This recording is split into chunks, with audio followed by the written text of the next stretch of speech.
Okay, this is Lords of Salem off Educated Horses, Rob Zombie. And with this song, there's a strange tuning. Every string, if you're in 440, everything is tuned down one whole step. So your high E string is a D, your B string is now an A, your G string is an F, and your D string is a C, your A string is a G. But now your low E string goes down two whole steps, so it's a C. So we have, starting with the low string, C, then we have G, then we have C, then we have F, we have A, and for your high E is now a D. Now when I'm explaining this and I say C, technically I'm playing a C because it is tuned that way. But for most guitar players and lessons that I've seen, they'll explain it with your finger is on the E note, because your finger is technically on the E note. But if you're tuning it, it's actually a D, because I'm tuned down lower. So when I say my fingers are placed on an E, that's what I'm saying. But if you're hearing it a different way, it's just because I'm in a different tuning. I'm using very minimal pedals, all Boss, just a noise suppressor, a super overdrive, a chorus, and a tuner. This song, it's pretty easy, but it's pretty much all about the rhythm and just being tight with the drums. So the first part of it, the intro, it's very simple. It's just starts out with your open C. I guess technically it would be a C. So it just starts out.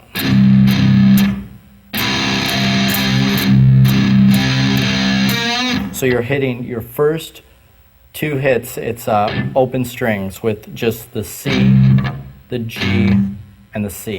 So it's, and then you're taking your first finger on the 12th fret, hitting that once, and then striking it again twice open. So we have, again on the first finger on the 12th fret, and then you're hitting your octave C. So altogether it's,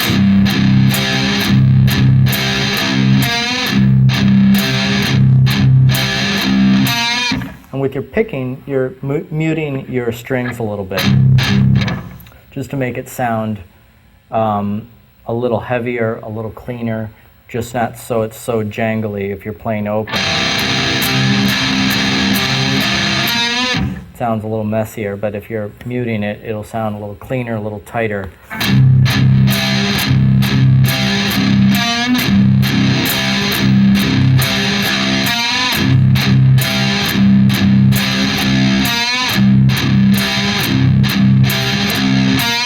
And that's pretty much the intro of the song.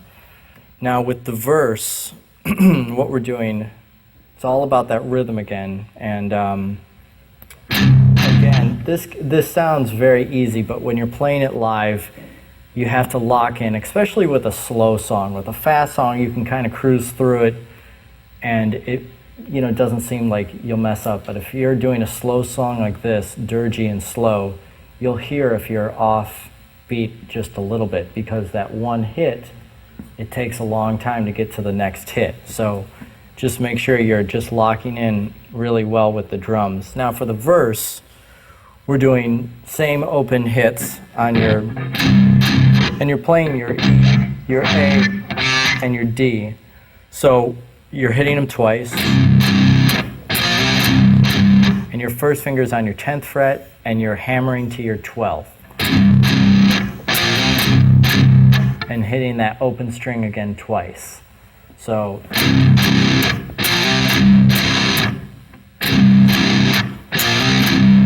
then I'm going to hit the chorus on and hit my F note with my third finger.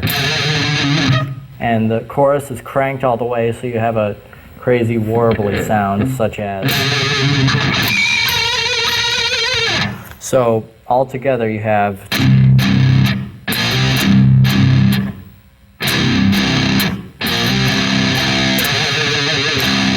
chorus off,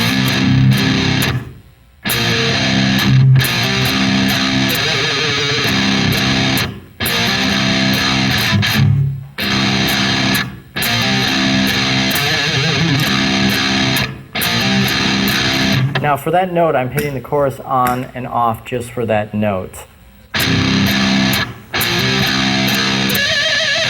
After that verse, we go back into the chorus, which is the same as the intro, which is open twice, once with your finger on the 12th fret, hitting that once, twice, once, then the octave, your octave C with your first finger on your C, and your third finger on your C on your G string. So the chorus.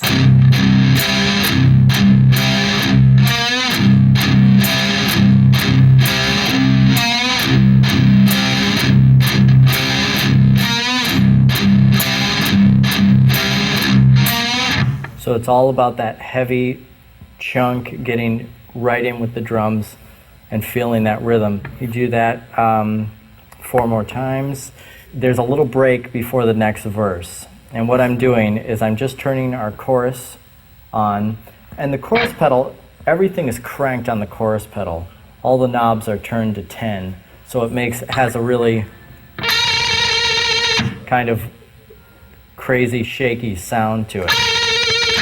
And right before the verse, I'm doing a little break, which goes like this. I turn my chorus on, and it's just the same thing as the intro, but I'm playing it just in notes, a little not so many chords. So it's like this.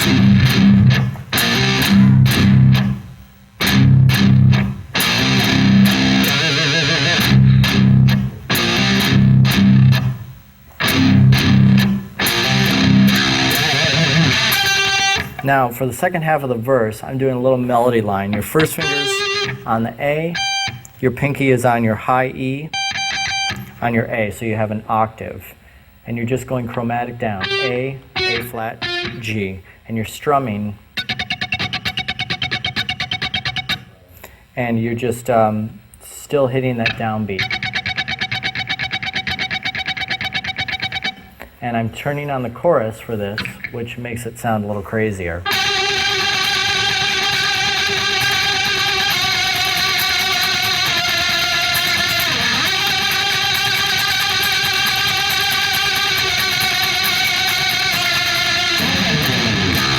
Back into the chorus.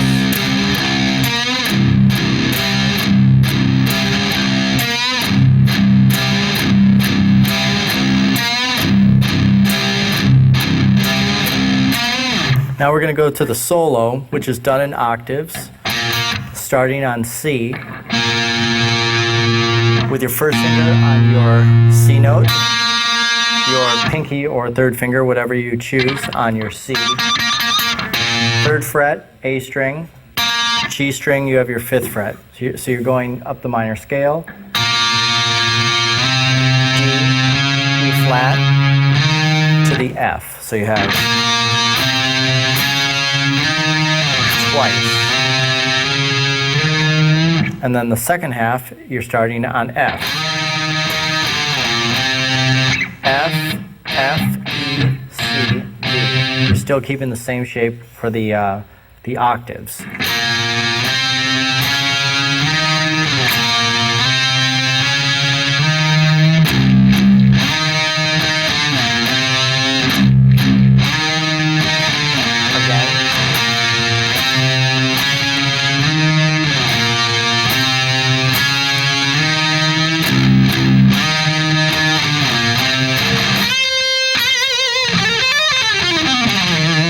Now the second half of that, starting on your 13th fret on your B string, you bend up, whole step, and you have 10, 12, 13, 10, 12, 13 on your E string. Back down, 13, 12, 10 on your E string, 13, 12, 10 on your B string.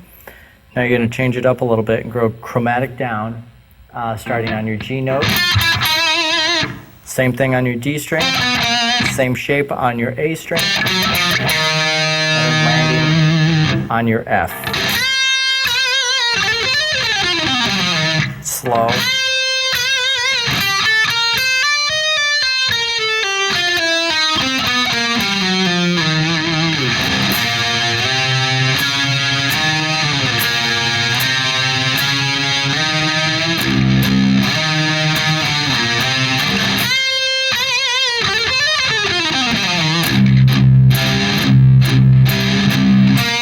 then we go back to the chorus for the end chorus, end of the song, and it's the same thing as your previous choruses.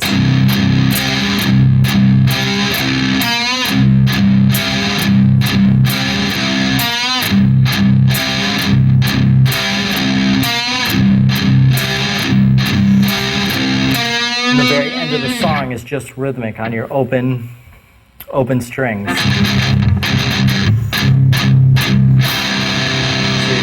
So it's just all rhythm with your hand. It's kind of like Love Gun Kiss. So and then that's Lords of Salem. All right, let's put it all together and play it all the way through.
All right, and now I'm going to play the Lords of Salem with the greatest drummer in the world, Tommy Clufetis, and here's how it goes.